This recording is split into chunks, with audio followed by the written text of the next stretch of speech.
अर्ज किया है, अर्ज किया है कि इरशाद ऐसे बोल। अर्ज किया है दोस्तों कि ईश्वर भी तब सब कुछ संभाल पाएंगे, ईश्वर भी अमित तब सब कुछ संभाल पाएंगे जब लड़खड़ाते हुए कदम खड़े रहने की हिम्मत जुटा पाएंगे।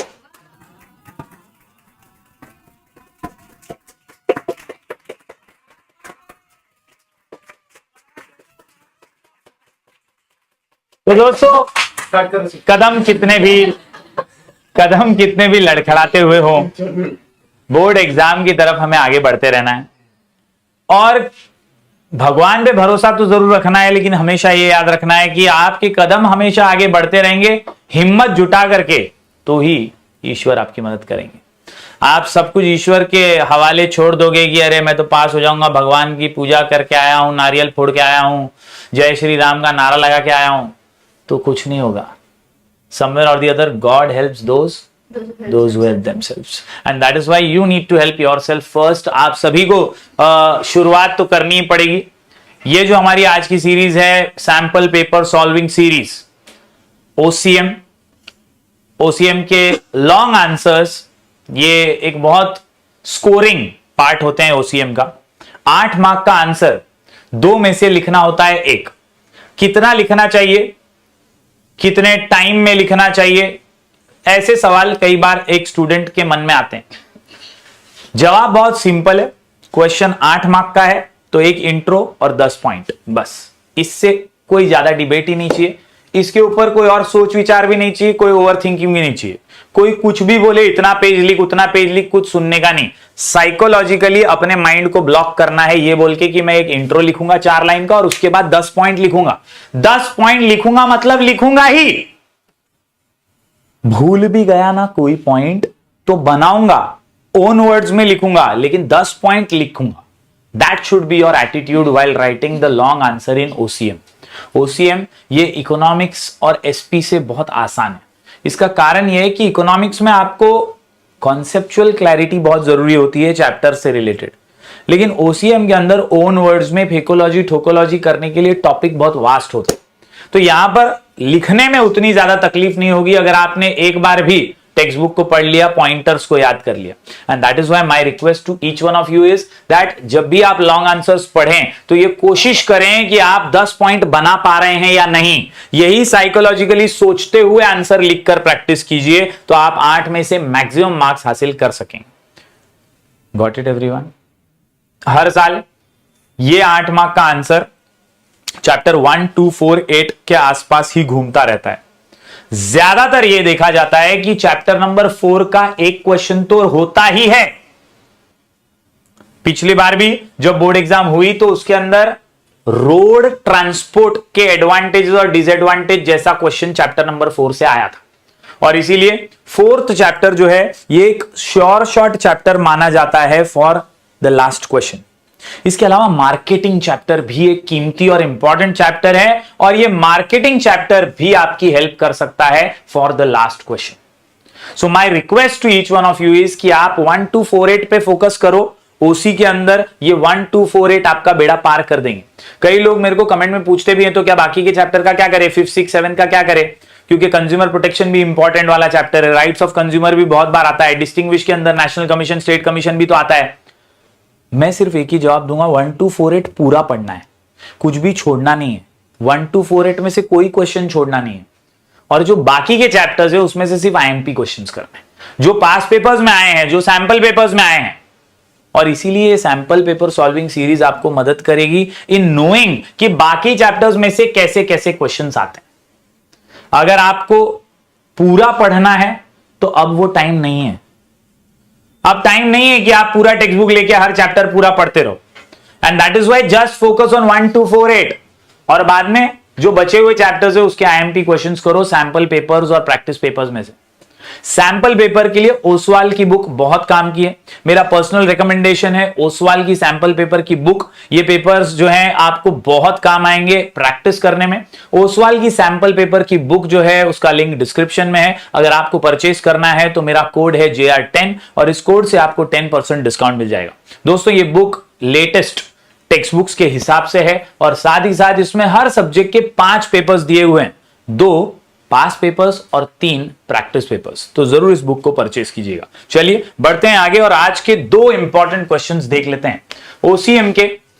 ये 2 important questions, one is define bank and explain different types of banks. Famous question है, चैप्टर नंबर 4 का क्वेश्चन है, चैप्टर नंबर 4 का क्वेश्चन है। इसके अलावा explain the functions of marketing in detail, chapter number 8 का क्वेश्चन है। तो वंस अगेन ये साबित होता है इस प्रैक्टिस पेपर से, इस सैंपल पेपर से कि चैप्टर 1 to 4 में से ही लास्ट क्वेश्चन आता है और यहां पर 8 मार्क पूरा कमाना बहुत इजी हो जाता है। अगर आपने ये चैप्टर्स पढ़े हैं तो ये 8 मार्क में से आप 6 तो लाओगे ही लाओगे। और अपना टारगेट क्या है? 10 पॉइंट लिखना है।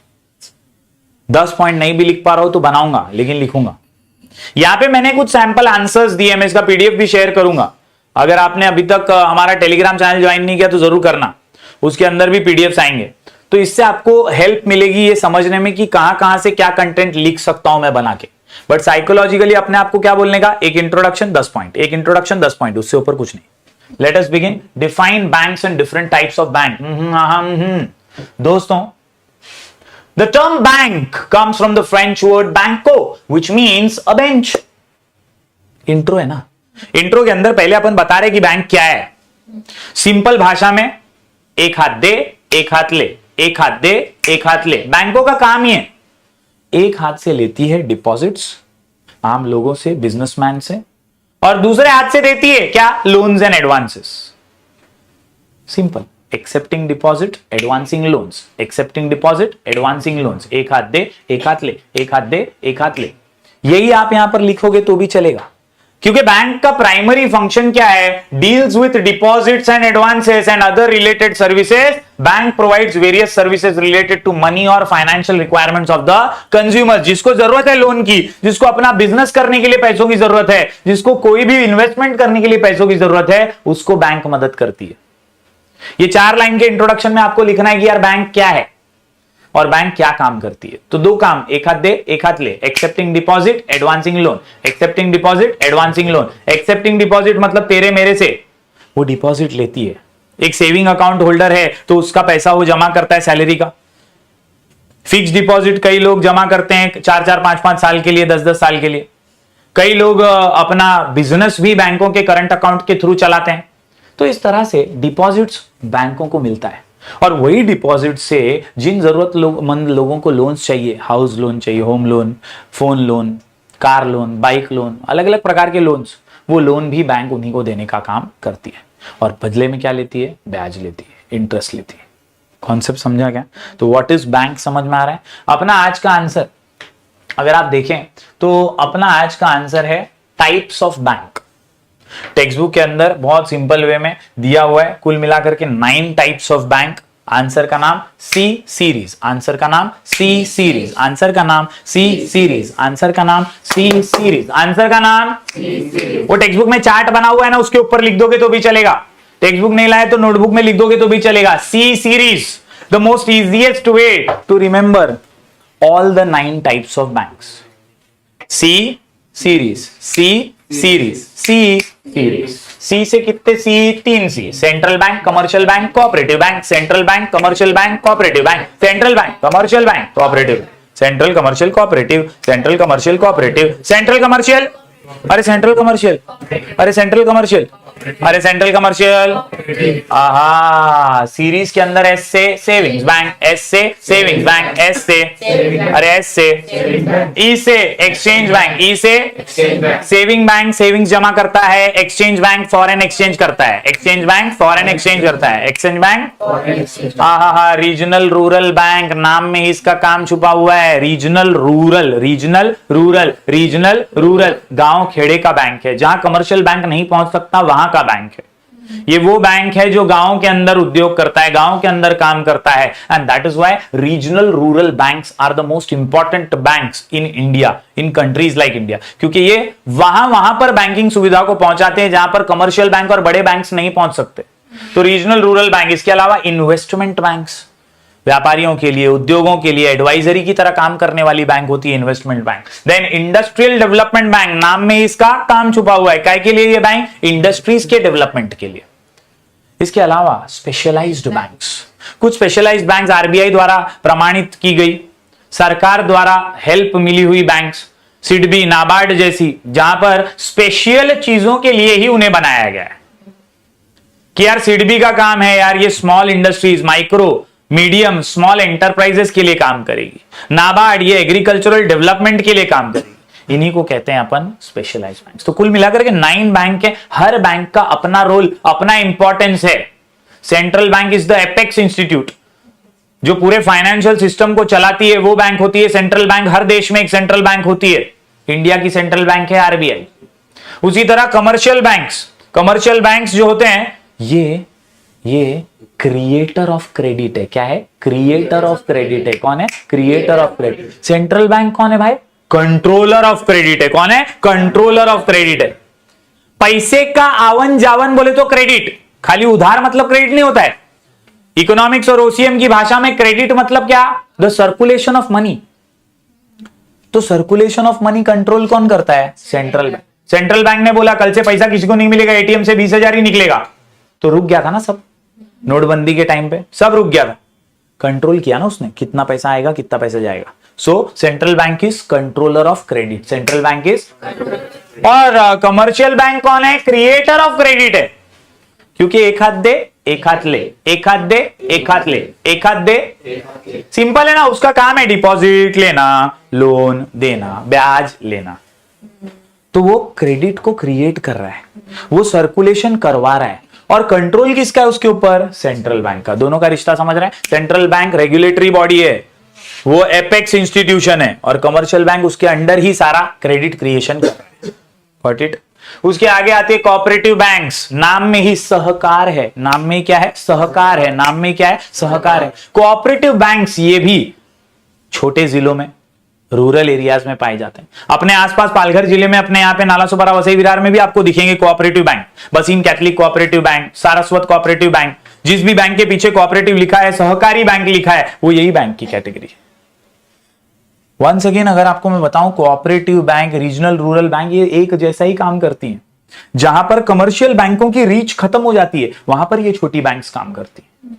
गांव के किसानों को, आर्टिसंस को, गरीबों को बैंकिंग सुविधाओं से जोड़ने का काम ये cooperative bank, regional rural banks करती है। Got it everyone? एक एक करके फटाफट से देखते हैं, फिर दूसरे आंसर पे जाएंगे। सबसे पहले central bank. The central bank is the apex financial institution. It is the apex final. Apex बोले तो क्या? सबसे टॉप पे है। एपेक्स मतलब क्या है भाई? मतलब फाइनेंशियल इंस्टीट्यूशन चलाने वाली बैंक, यही सबको कंट्रोल करेगी, यही सबको रूल्स एंड रेगुलेशंस बताएगी। दोस्तों, every country has their own central bank. In India the reserve bank of India, RBI, is the central bank. बराबर है? क्या करती है भाई? Frames monetary policy. सारी योजनाएं पैसे से रिलेटेड कौन बनाता है? आरबीआई। करेंसी इशू कौन करता है? RBI. Banker to the government, अरे सरकार की बैंक कौन है? आरबीआई। सरकार का कोई भी ट्रांजैक्शन है फॉरेन गवर्नमेंट के साथ, फॉरेन बैंक के साथ, कौन करेगा? आरबीआई करेगा उसके बिहाफ पे। तो बैंकर टू द गवर्नमेंट, और acts as bankers bank. Acts as bankers bank, मतलब ये जो कमर्शियल बैंक्स थी ना अपनी, उन कमर्शियल बैंकों की बैंक है ये सेंट्रल बैंक, उनको भी संभालती है ये बैंक। ये चार तो याद रखने का ही है।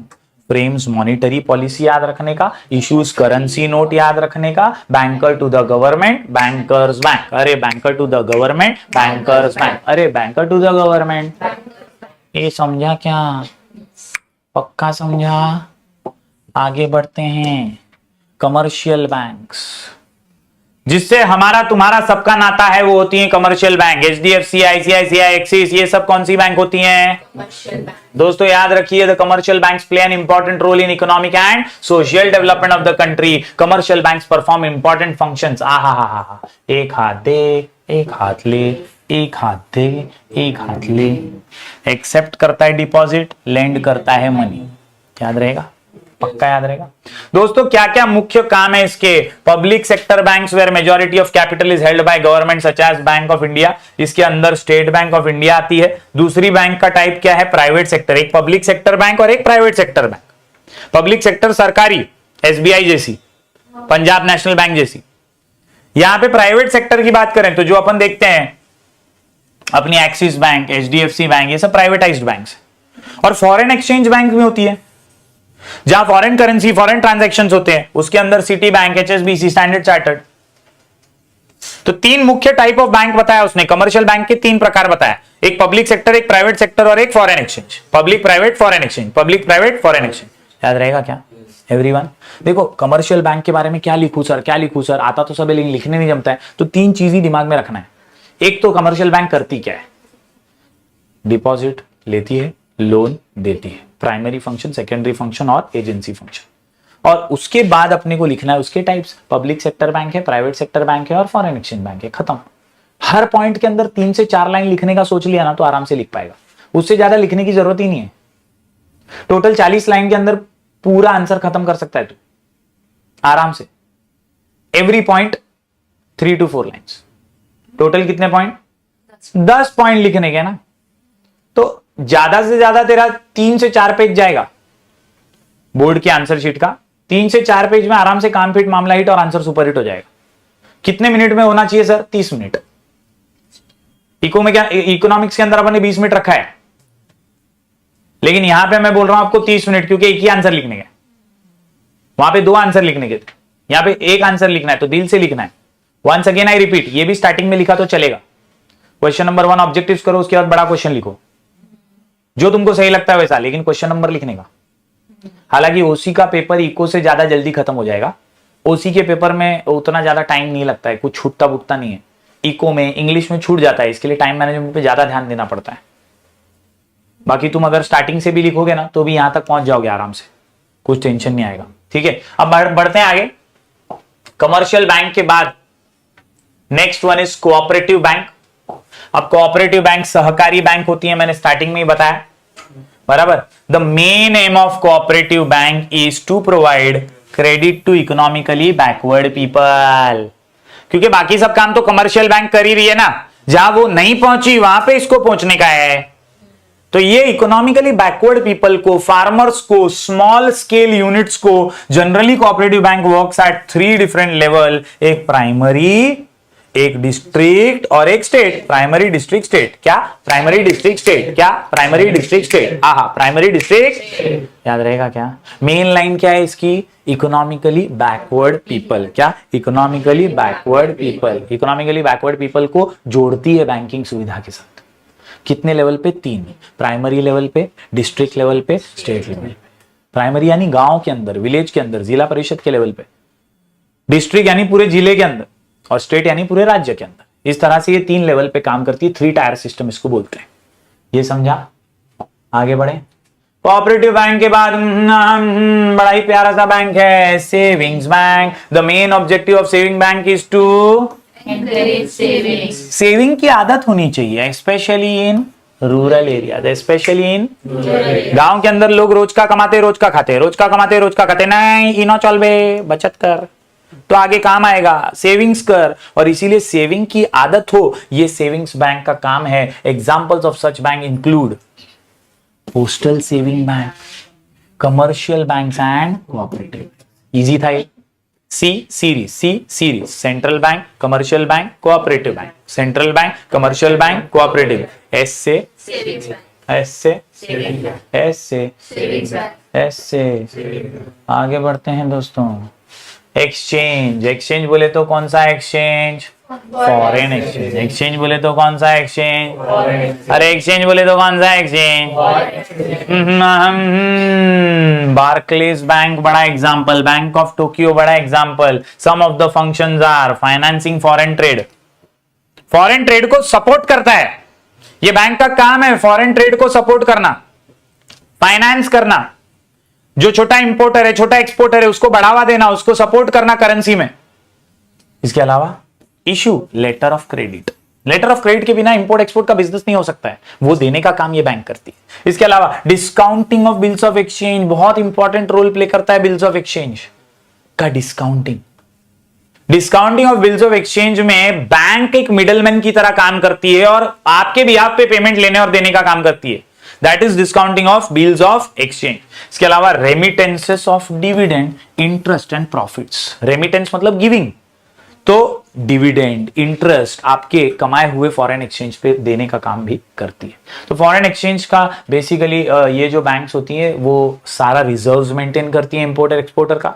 सपोर्टिव है, ये बहुत ज्यादा बढ़ावा देती है क्योंकि इससे देश को ही फायदा होता है और इसीलिए फॉरेन एक्सचेंज बैंक्स का रोल भी बहुत इंपॉर्टेंट है। सी सीरीज के अंदर आगे अगर बढ़े तो वही घिसा पिटा रीजनल रूरल बैंक दोस्तों, जो अपन ने कोऑपरेटिव के अंदर पढ़ा ना, सेम टू सेम है, याद रखने का। यहां पर regional rural banks RRBs were established in 1975। These banks are sponsored by large public sector bank, यानी सरकारी बैंकों ने इसको स्पॉन्सर किया है। The capital of RRBs contributed by केंद्र सरकार 50%, state government 15% and other banks 35%।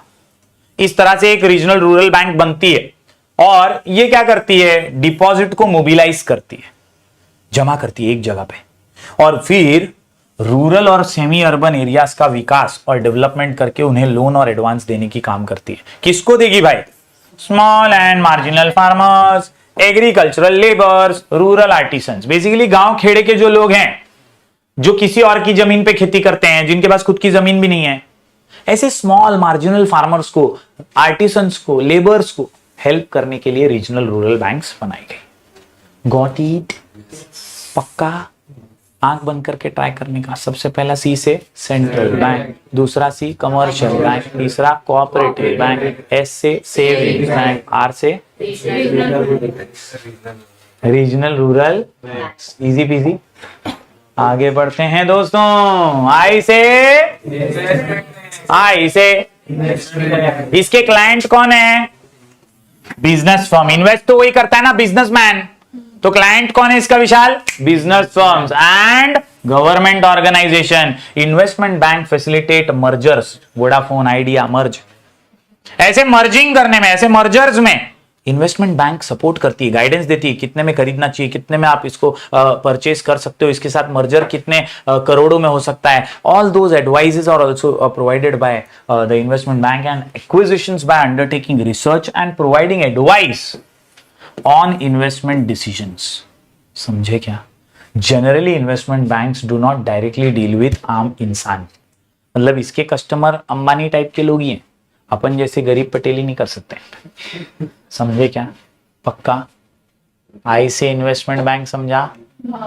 Next one industrial development bank. बोलने की बात ही नहीं है, नाम में ही इसका काम छुपा हुआ है। इंडस्ट्रियल डेवलपमेंट बैंक किसका काम करेगी? इंडस्ट्रीज को डेवलप करने का काम करेगी। Somewhere or the other you have to understand that it provides medium and long term funds to business firms.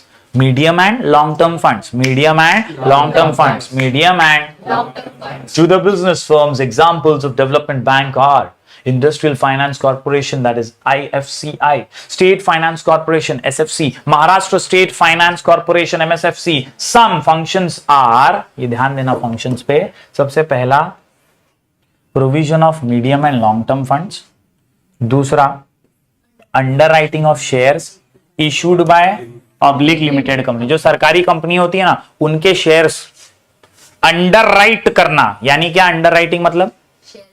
Take over कर लेते हैं। टेक ओवर मतलब जो बचा हुआ है, जो बिका नहीं, शेयर्स कोई खरीदा नहीं, उनको बिहाफ ऑफ पीपल वो लेती है। दोस्तों आखिर में purchase of debentures and bonds, purchase of debentures and bonds, ये काम भी ये जो हमारी बैंक है वो करती है इंडस्ट्रीज डेवलप करने के लिए। स्मॉल स्केल हो, माइक्रो हो, स्मॉल एंटरप्राइज हो, उनकी मदद करने के लिए। आखिरी पार्ट पे जाते हैं दोस्तों, specialised banks. Export and import bank, EXIM bank, ये स्पेशली सिर्फ किसके लिए है? एक्सपोर्ट और इंपोर्ट के लिए। Small and industries development bank, नाम क्या है इसका? सीडीबी। किसके लिए है? नाम में है ना, छोटे उद्योग, लघु उद्योग, माइक्रो, मीडियम, स्मॉल एंटरप्राइजेस के लिए स्पेशली। स्पेशलाइज्ड बैंक का नाम स्पेशलाइज्ड बैंक क्यों है पूरन? क्योंकि वो स्पेशली उसी काम के लिए बनाई गई है। फिर नाबार्ड, नाम में ही काम है क्या? Agriculture and rural development, agriculture and rural development. तो उसका स्पेशली काम है कि तू खेती बाड़ी, गांव का विकास, सर्वांगीण विकास, उसके ऊपर ही काम कर। समझा Vikas? So my dear students, specialized bank में 3 एग्जांपल याद रखना है, export import EXIM bank, small industries यानी सिडबी और NABARD. Done done done done. C series समझ में आ रहा है क्या? What you will prefer here is 1 introduction and all the 9 types properly, that's it. 8 mark के लिए आंसर कई बार बोर्ड एग्जाम में आ चुका है, कई बार शॉर्ट नोट्स के वे में भी अलग अलग बैंकें पूछी गई हैं, तो आपको ये आंसर डेफिनेटली काम आएगा ही आएगा। एक बार फटाफट से गो थ्रू करो, फिर आगे बढ़ते हैं। तो दोस्तों हमारा अगला क्वेश्चन है बहुत ही important one, explain the functions of marketing in detail. बहुत लोग पढ़ाते होंगे, लेकिन आज जो मैं पढ़ाऊंगा ये आपके दिलो दिमाग में फिट करने के लिए पढ़ाऊंगा और आपको लिख के इसकी प्रैक्टिस करनी है, क्योंकि ये one of the most important answers है। और साथ ही साथ अगर ये 8 मार्क के लिए नहीं भी आया तो पूरे पेपर में कहीं ना कहीं काम आएगा ही आएगा, क्योंकि 8 मार्क के लिए 8वें चैप्टर में से अगर क्वेश्चन आता है तो ये क्वेश्चन आएगा ही और बहुत हेल्पफुल साबित होगा। Functions of marketing. Marketing word जब आता है ना श्रेयस, तो सिर्फ एडवर्टीजमेंट ये मार्केटिंग नहीं है। अक्सर हम लोग एक डायलॉग मारते हैं, जो दिखता है वो बिकता है, जो दिखता है वो बिकता है, लेकिन सिर्फ दिखना मार्केटिंग नहीं है। Marketing is the complete process, एक प्रोसेस प्रोडक्ट के बनने से लेकर प्रोडक्ट के बिकने तक का। ये सारा जो प्रक्रिया बनने से लेकर बिकने तक का है, इसे ही मार्केटिंग कहा जाता है, जिसमें रिसर्च भी आ जाता है, जिसमें ब्रांडिंग भी आ जाती है, जिसके अंदर डिस्ट्रीब्यूशन भी आ जाता है, everything which is concerned from creating the product till the selling of the product. और इसीलिए मार्केटिंग के फंक्शन ये हर एक बिजनेसमैन के लिए बहुत इंपॉर्टेंट होता है। यहां पर आज हम पढ़ने वाले हैं मार्केटिंग के function, but before that you should know success of business is difficult without effective marketing. कोई भी बिजनेस बिना इफेक्टिव मार्केटिंग के आज की तारीख में सक्सेसफुल नहीं हो सकता। Marketing deals with exchange of goods and services to satisfy needs of consumers. Marketing functions helps to study the needs of the consumers and facilitate to satisfy it. एक ही लाइन में उसने पूरे आंसर का summary दिया है। Marketing जो है ना, वो 2 चीजों में हेल्प करता है, कस्टमर के नीड जानने में और फिर उसको कैसे सेटिस्फाई करने का है वो समझने में। कंज्यूमर की जरूरत समोसा है तो पूरन समोसा ज्यादा बनाएगा। कंज्यूमर को कचौरी चाहिए तो कचौरी ज्यादा बनाएगा ना। बीकानेर स्वीट्स जिंदाबाद। Like share and subscribe. Somewhere or the other दोस्तों आपको ये समझना पड़ेगा कि नीड क्या है कस्टमर की, वो भी मार्केटिंग से समझती है, और उसको सेटिस्फाई कैसे करना है ये भी बिजनेसमैन को मार्केटिंग से ही समझता है। चलिए एक एक करके सारे पॉइंट्स देखते हैं। कुल मिलाकर के 8 पॉइंट मैंने यहां पर निकाले हैं। आंसर का नाम MBPS। MBPS क्या? MBPS क्या? MBPS क्या? MBPS क्या? क्वेश्चन का नाम है फंक्शंस ऑफ मार्केटिंग। आंसर का नाम MBPS। आंसर का नाम MBPS। आंसर का नाम MBPS। Functions of marketing MBPS। Answer का नाम MBPS। आंसर का नाम MBPS। सबसे पहले M से मार्केटिंग रिसर्च। M से क्या? Marketing research. M से क्या? Marketing planning. रिसर्च करो, प्लान करो, रिसर्च करो, प्लान करो, रिसर्च करो। रिसर्च में आप क्या पता लगाओगे? Needs of the customer. Customer को क्या चाहिए, उसकी जरूरत क्या है, उसकी पसंद क्या है, उसके लाइक्स डिसलाइक्स, उसके हैबिट प्रेफरेंसेस, उसके चॉइसेस क्या है। रिसर्च जो है ये हेल्प करता है दोस्तों समझने में कि कंज्यूमर का साइकी क्या है। Similarly according to the research you can do market planning. आप प्लानिंग कर पाएंगे कि उसको सेटिस्फाई कैसे करने, सूर्या भाई सेटिस्फाई कैसे करने का वो रिसर्च से ही समझेगा, और रिसर्च से आप प्लानिंग कर पाएंगे प्रॉपर्ली। तो market research, market planning, market research, market planning, market research, MBPS। B से buying and assembling, buying and, अरे बाइंग एंड, एक बार आपको जरूरतों का समझ में आ गया, आपको समझ में आ गया प्रोडक्ट क्या डिजाइन करना है, तो आप क्या करेंगे, खरीदेंगे असेंबल करेंगे, खरीदेंगे असेंबल करेंगे। Buying and assembling what, raw materials, सारे रॉ मटेरियल्स को जमा करोगे और रॉ मटेरियल्स को असेंबल करके अपना फिनिश प्रोडक्ट बनाने की प्रक्रिया में लग जाओगे। That is what is buying and assembling. और ये पूरा जो अपन पढ़ रहे हैं यही मार्केटिंग है दोस्तों। यहां पर याद रखिए बी से ब्रांडिंग बहुत जरूरी है। मतलब ब्रांडिंग इतनी मजबूत होनी चाहिए जो जहन में बैठ जाए, जो दिलो दिमाग में फिट हो जाए कस्टमर के। आपको याद रखना है, जब तक आप प्रॉपर ब्रांडिंग नहीं करेंगे तब तक मार्केट में पहचान नहीं बनेगी। पार्ले जी बिस्किट सबसे फेमस, मतलब बिस्किट बोले तो पार्ले जी, देश का नमक टाटा नमक। कॉन्सेप्ट समझ रहे क्या? ऐसी पहचान ये ब्रांडिंग से ही बनती है ना यार। आयुर्वेदिक पतंजलि, बाबा रामदेव, ये ब्रांड बन चुका है ना। ब्रांडिंग मार्केटिंग का एक बहुत एसेंशियल हिस्सा है and that is what is an important function of marketing. इसके अलावा प्रोडक्ट डेवलपमेंट भी ऐसा होना चाहिए जो नीड्स को सेटिस्फाई कर सके। आपको प्रोडक्ट का डेवलपमेंट वैसा ही करना चाहिए। Packaging and labelling are also an important part of marketing. याद रखिए, आपका प्रोडक्ट कैसा भी हो, उसका पैकेट उसको बिकवाता है। उसका पैकेट, आज वेफर तो रास्ते पे मिलती है ना, लूज वेफर्स भी, लेकिन लेज ने उसको पैकेजिंग अच्छे से किया, बालाजी ने उसको पैकेजिंग अच्छे से किया, लेबलिंग किया उसको अच्छे से और उसको बेचा, लोगों ने वो खरीदना शुरू किया। है तो वो भी केले की वेफर ही ना, लेकिन उसको पैकेजिंग और लेबलिंग अच्छे से किया तो उसको सेल्स में कन्वर्ट कर पाया। And that is why packaging and labelling is also an important function of marketing. बात करें यहां पर pricing of the product, very important function. Pricing of the product very important function. याद रखिए, प्राइस तय करना ये बहुत क्रूशियल डिसीजन होता है हर बिजनेसमैन के लिए। Price should be not too high, not too less. बहुत ज्यादा भी नहीं होना चाहिए, बहुत कम भी नहीं होना चाहिए। ज्यादा रहेगा तो कस्टमर उसको रिजेक्ट कर सकता है, क्लोज सब्स्टिट्यूट खरीद सकता है।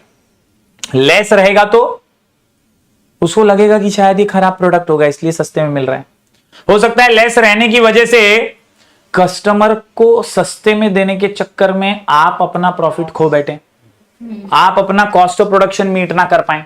और इसीलिए not too high not too less, not too high not too less, price of the product, ये भी मार्केटिंग का इंपॉर्टेंट फंक्शन है। और आखिर में एस से स्टैंडर्डाइजेशन एंड ग्रेडिंग बहुत इंपॉर्टेंट है। आप अपनी कस्टमर को, ऑडियंस को, टारगेट ऑडियंस को पहचाने और उसके हिसाब से स्टैंडर्डाइज करें अपने प्रोडक्ट्स। आज BMW, मर्सिडीज को मालूम है उनकी टारगेट ऑडियंस कौन सी है, तो वो ज्यादातर टारगेट उन्हीं लोगों को करेंगे क्योंकि उन्होंने वो स्टैंडर्ड बनाया है। ग्रेडिंग बहुत इंपॉर्टेंट है ना यार। राइस की खेती सब जगह होती है, लेकिन सब राइस एक ही भाव में मिलता है क्या? नहीं, बासमती का अलग भाव है, उकड़ा तांदुल अलग भाव है, कोलम तांदुल अलग भाव है, सब चावल अलग अलग है ना। Why? Because the grading is done in that way. So बहुत इंपॉर्टेंट है स्टैंडर्डाइजेशन एंड ग्रेडिंग किसी भी प्रोडक्ट का, ये भी मार्केटिंग का इंपॉर्टेंट फंक्शन है। तो somewhere or the other functions of marketing, answer का नाम MBPS, आंसर का नाम MBPS, 2M, marketing research, market planning, marketing research, market planning, marketing research. B से 2 बाइंग एंड असेंबलिंग, बी से branding, buying and assembling, B से brand. इसके अलावा P से 3, P product development, packaging and labelling, pricing of product, product development, packaging and labelling, pricing of product. S से standardisation and grade. अरे MBPS समझ रहे हैं क्या? एक एक करके फटाफट देखते, 5 मिनट में खत्म हो जाएगा। बहुत सिंपल सा आंसर है, फंक्शंस ऑफ मार्केटिंग MBPS। सबसे पहले मार्केटिंग रिसर्च, दिखने में बड़ा है, डरने का नहीं, अपने को याद रखने का, अपने को जो भी पॉइंट लिखने का 3 से 4 लाइन। फेकोलॉजी ठोकोलॉजी कुछ भी करना पड़े, लेकिन 3 से 4 लाइन। ओके दोस्तों, effective marketing is possible when business takes initiative to identify the needs. ये सब काला पीड़ा हो क्यों रहा है? नीड्स को समझने के लिए ना। जब तक आप जरूरत ही नहीं समझोगे, आप कैसे वांट को सेटिस्फाई कर पाओगे? So somewhere or the other identify the needs and wants of the consumer in the market. To identify the needs क्या करना पड़ेगा? डेटा कलेक्ट करना पड़ेगा, इंफॉर्मेशन कलेक्ट करना पड़ेगा, एनालाइज करना पड़ेगा। इसी को कहते हैं मार्केट रिसर्च। आप देखिए ना, बहुत सारे प्रोडक्ट्स के पीछे फीडबैक का एक ईमेल आईडी दिया रहता है, contact us at, mail us at. वो मेल फीडबैक का तरीका है, रिसर्च का तरीका है, उससे हम लोग इंप्रूव कर पाएंगे अपने एग्जिस्टिंग प्रोडक्ट को, नया प्रोडक्ट लॉन्च करने के लिए आइडिया आ पाएगा। इसी को रिसर्च बोलते हैं ना। By collecting information from the people we get idea, we get a fair idea about the market needs and wants of the people, of the consumers, and so it helps to find out what do consumers want to buy, when do consumers buy, in what quantity they want to buy, and what price they prefer to buy। समझे? तो what, when, how सबके जवाब आपको marketing research दे देता है। आगे बढ़ते हैं दोस्तों। मार्केटिंग रिसर्च के बाद अगला पॉइंट है मार्केट प्लानिंग। एक के बाद दूसरा आपने रिसर्च किया ना, तो रिसर्च के बाद after assessing the need of the marketing, business needs to chalk out the marketing plan and strategies to achieve desired objective. अब अपने को समझ गया अपना गोल क्या है, अब अपने को समझ गया अपना ऑब्जेक्टिव क्या है, अब अपने को प्रोडक्ट बेचना है, नीड समझ में आ गई है, सेटिस्फाई क्या करने का वो मालूम पड़ गया है, तो अपन प्लानिंग करेंगे। कॉन्सेप्ट समझ रहा है क्या? सो याद रखना है, market planning is the process of organising and defining the marketing objectives of the business and creating strategies to achieve them। सुना सुना लग रहा है क्या? फंक्शंस ऑफ मैनेजमेंट में प्लानिंग के बारे में भी पढ़ा था ना अपन ने, वही लिखा तो भी चलेगा, खाली उसके आगे मार्केटिंग लिखने का बस। सेम है बॉस, क्योंकि प्लानिंग तो वही होती है ना जहां गोल्स को अचीव करने के लिए रास्ता बनाया जाता है। ये लोग भी वही कर रहे हैं, जो रिसर्च किया उससे गोल क्लियर होगा, ट्रांसपेरेंट होगा, और उसको पहुंचना है कैसे, उसको अचीव कैसे करना है, वो समझाता है हमें market planning. Got it everyone? आगे बढ़ते हैं। The next one, buying and assembling, buying and assembling, खरीदो और जोड़ो। It involves collecting raw materials from different sources at one place for production. This function is important as quality and price of raw material determine what cost and quality of product। जैसा raw material रहेगा ना, जितने का raw material रहेगा ना, उससे तेरा भाव तय होगा। पूरन बोलता है सब तो मार्क कर दिया बे साले, पढ़ूं क्या? मैं बोलता हूं सिंपल बात है, याद क्या रखने का है? बाइंग क्या? रॉ मटेरियल, क्योंकि बाइंग एंड असेंबलिंग से ही क्या तय होगा? Price of the product. बस ये दो चीज याद रखो। बाइंग क्या? Raw material. Buying and assembling से क्या डिसाइड होगा? Price of the product. समझा क्या? बी से दूसरा पॉइंट क्या है? ब्रांडिंग। क्या है? ब्रांडिंग। क्या है? ब्रांडिंग बहुत जरूरी है। ब्रांडिंग में आता है ट्रेडमार्क, इसके अंदर आपका जो स्पेशल आइडेंटिटी होती है ना, वो तय होती है। आपका लोगो हो गया, आपका डिजाइन हो गया, और इसी को रजिस्टर करवा के कहीं ना कहीं आप अपने ट्रेडमार्क को रजिस्टर करवा सकते हैं ताकि उसका कोई कॉपी ना कर सके। Branding helps to get recognition, helps to get recognition, एक पहचान बनाता है ना यार। आज टाटा का लोगो ही उसकी पहचान बन गया है। आईपीएल का एक ऐड आया था जिसमें टाटा ने नया नया स्पॉन्सरशिप दिया था, तो उन्होंने खाली लोगो चेंज किया। पहले कौन सा था? वीवो, ओप्पो आईपीएल कुछ तो आता था, डीएलएफ आईपीएल कुछ, तो वहां खाली टाटा का लोगो आ गया, तो लोगों को समझ में आ गया भाई टाटा ने परचेज कर लिया राइट्स। टाटा जैसे और कई ब्रांड है जो अपने लोगो से पहचाने जाते हैं आजकल। वीआई देखा रहेगा आपने, वोडाफोन आइडिया, अपने को लोगो देख के समझ में आ जाता है। कॉन्सेप्ट समझ रहे हैं क्या? So somewhere or the other, branding will help you to get recognition among the consumers. It can help to get new business and increase brand awareness in the market. Market में brand awareness create करने में ये मदद करता है। Concept समझा क्या? वापस से एक बार boss, market research, market planning, MBPS, buying and assembling और ब्रांडिंग। 4 पॉइंट समझे क्या? पक्का? आगे बढ़ते हैं। पैकेजिंग एंड लेबलिंग, ज्यादा आगे गया? ठीक है। प्रोडक्ट डेवलपमेंट,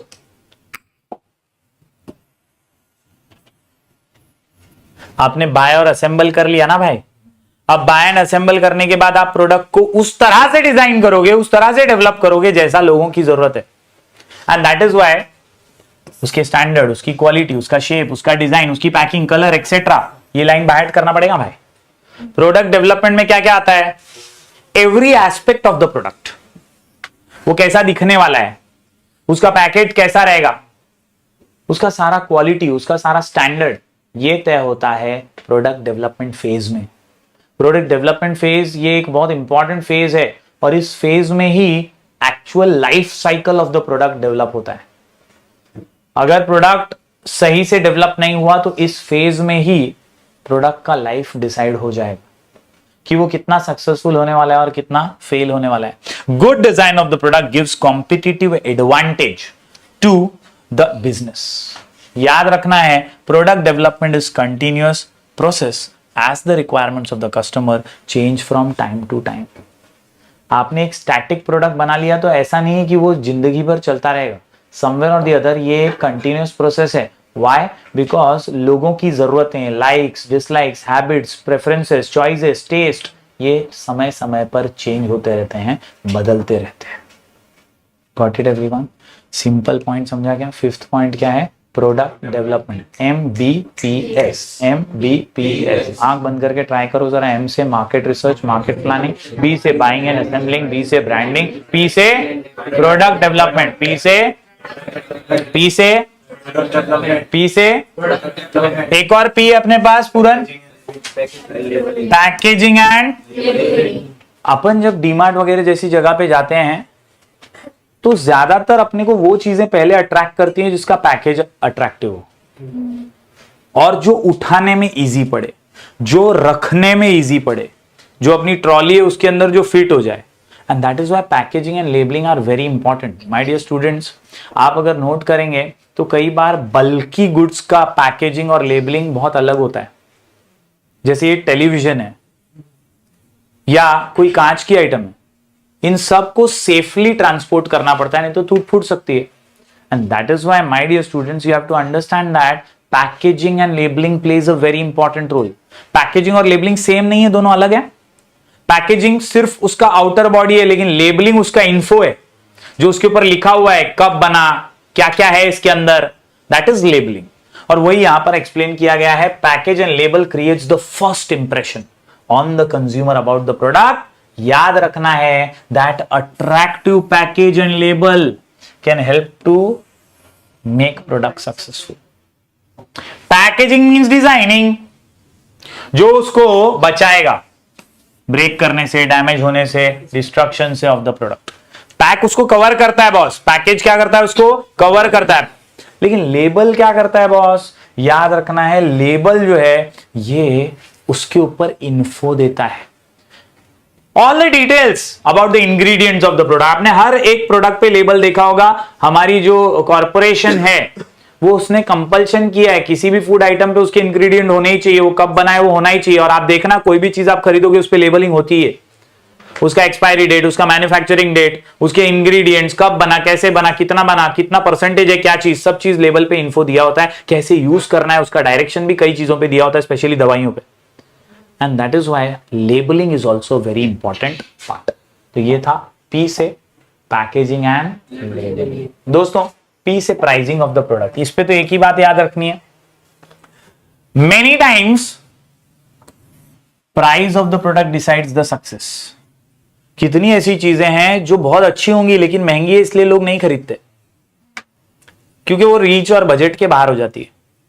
कितनी ऐसी चीजें जो चीप हैं और लोग नहीं खरीदते क्योंकि लोगों को लगता है अरे सस्ता है, अरे खराब रहेगा। This psychology makes the product a failure. तो प्राइस एक बहुत इंपॉर्टेंट फैक्टर है। यहां पे याद क्या रखना है? While determining the price of the product, businessman needs to consider factors like कितने में बन रहा है, कॉस्ट, डिजायर्ड प्रॉफिट, उसको कितना प्रॉफिट मार्जिन चाहिए, price of the competitors product, same product दूसरा मार्केट में कितने में मिल रहा है, उससे ज्यादा भी नहीं होना चाहिए ना।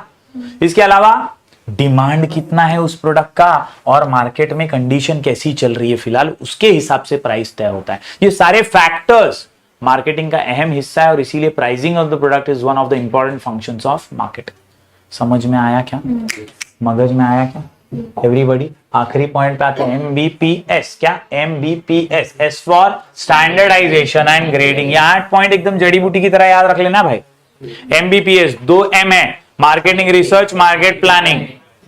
B कितने? 2, buying and assembling, branding. P कितने? 3, product development, pricing of the product और पैकेजिंग एंड लेबलिंग। 3 P हो गए। और अभी S से क्या पढ़ रहे हैं अपन? Standardization. Standard related to process, like size क्या होना चाहिए, प्रोडक्ट का साइज बहुत मैटर करता है ना। पार्ले जी बिस्किट भी 4 साइज में आता है, बड़ा पैकेट आता है, छोटा पैकेट आता है, 4 वाला आता है, 2 वाला आता है, अलग अलग साइज में। तो साइज बहुत मैटर करता है, क्वालिटी बहुत मैटर करती है, डिजाइन बहुत मैटर करता है, weight of the product, colour etcetera, ये सब आता है स्टैंडर्डाइजेशन में। This is what matters. हर एक business house proper standard create करता है, स्टैंडर्ड सेट करता है और उन्हें ही बार बार अचीव करने की कोशिश करता है। हाइड एंड सीक बिस्किट तुमको एक ही स्टैंडर्ड का मिलेगा हमेशा, हर जगह पे, कोई भी डीमार्ट में जाओ, कोई भी दुकान में जाओ, क्योंकि उसका शेप वैसा स्टैंडर्डाइज बना दिया ना कि वो वही शेप का बिस्किट है। वो एक बिस्किट हम लोग बचपन में खाते थे जिसके बीच में क्रीम निकलता था, वो बिस्किट वैसा ही बनता है, 2 दाने शक्कर के डाले हुए रहते ही है, बीच में वो लाल कलर का आइटम रहता ही है, जिम जैम। ठीक है भाई, बॉर्बन ले ले। Someone or the other, my dear students, याद रखना है, grading is the process of classification of products. भाई स्टैंडर्डाइजेशन समझा ना, क्वालिटी और शेप साइज से रिलेटेड। और ग्रेडिंग क्या है? ग्रेडिंग क्लासिफाई करता है प्रोडक्ट्स को अकॉर्डिंग टू सिमिलर कैरेक्टरिस्टिक्स। जैसे मैंने आपको राइस का एग्जांपल दिया, राइस के अंदर अलग अलग प्रकार के राइस है ना, सबका ग्रेडिंग करना पड़ता है, कौन सा अच्छा, कौन सा थोड़ा कम अच्छा, कौन सा सस्ता, कौन सा थोड़ा और महंगा, कौन सा एकदम महंगा। This creates that, and that is why size, shape और क्वालिटी यहां पर भी बहुत मैटर करते हैं अलग अलग फीचर्स में। Got it everyone? तो कुल मिलाकर के अपन ने फंक्शंस ऑफ मार्केटिंग के 8 पॉइंट दिमाग में रखे। MBPS, क्या? MBPS। इस सैंपल पेपर में अपन ने 8 मार्क के 2 क्वेश्चन किए। पहला types of bank, C series, और दूसरा अपन ने किया फंक्शंस ऑफ मार्केटिंग। लिख के प्रैक्टिस करना OCM के अंदर, remember to repeat, repeat to remember.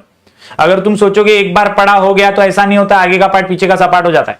You have to study again, आपको वापस से रिपीट करना ही है, otherwise you will forget in some days. That is why थोड़ा रिवीजन करने का, माइंड मैप बना के लिख के प्रैक्टिस करने का, इससे ही आपको एक अच्छी आदत मिलेगी। और लिख के प्रैक्टिस करो, 30 मिनट में एक आंसर होना ही चाहिए।